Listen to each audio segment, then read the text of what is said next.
Assalamualaikum warahmatullahi wabarakatuh. Alhamdulillah wassalatu wassalamu ala Rasulillah. Bersyukur kita kepada Allah Subhanahu wa taala dengan ucapan alhamdulillahi rabbil alamin. Bersalawat kita kepada ruh Nabi besar Muhammad sallallahu alaihi wasallam.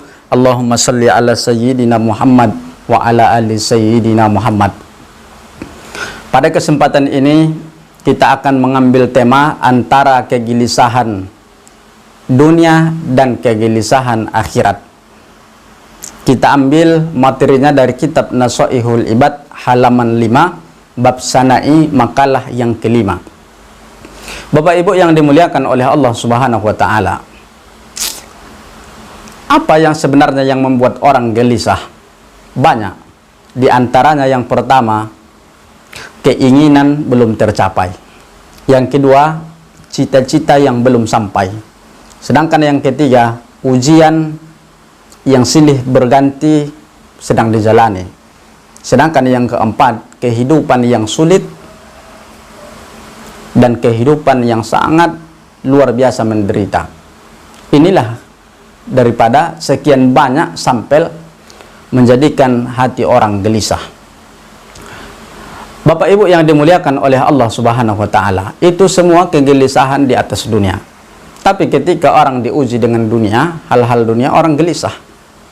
Apakah orang gelisah untuk akhiratnya? Bisa jadi iya, bisa jadi tidak.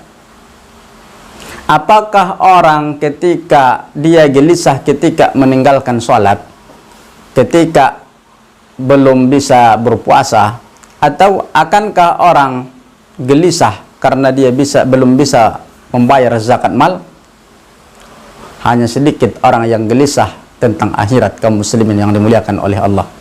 Adakah hari ini orang tua gelisah karena anaknya belum mengetahui ikhfa, karena anaknya belum mengetahui bacaan ruku? Adakah seorang suami gelisah karena istrinya belum bisa membaca Al-Quran? Adakah seorang guru gelisah ketika anak didik dan muridnya belum bisa memahamkan izhar dengan pembagian-pembagiannya? Sangat sedikit. Adakah hari ini orang gelisah terhadap dosa yang telah dilakukannya? Adakah hari ini orang gelisah terhadap sholat berjamaahnya yang masih bolong-bolong? Adakah hari ini orang gelisah terhadap orang tuanya karena dia belum bisa berbakti seutuhnya terhadap kedua orang tuanya? Ada, tapi sedikit dibanding kegelisahan dunia.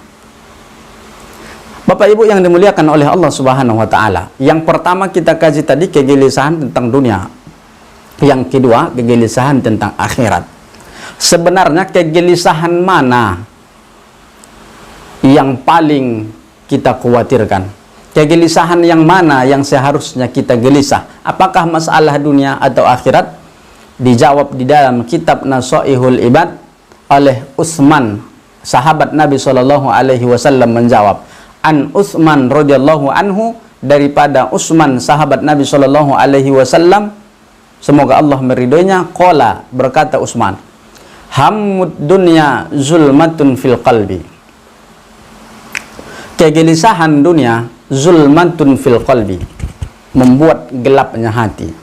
Ketika orang gelisah di yang pertama, gelisah, maka apa yang didapatkannya Bapak Ibu dari kegelisahannya? Zulmatun fil qalbi, kegelapan di dalam hati. Sedangkan yang kedua, dia gelisah karena anaknya belum bisa baca Al-Quran, dia gelisah karena anaknya tidak mau puasa, tidak mau sholat berjamaah ke masjid karena infaknya masih sedikit. Dia gelisah karena itu. Apa yang didapatkannya? Wahammul akhirah. Sedangkan orang yang gelisah terhadap akhirat, nurun fil qalbi, akan menjadikan cahaya di dalam hatinya. Hari ini orang lebih banyak ingin kegelapan daripada cahaya.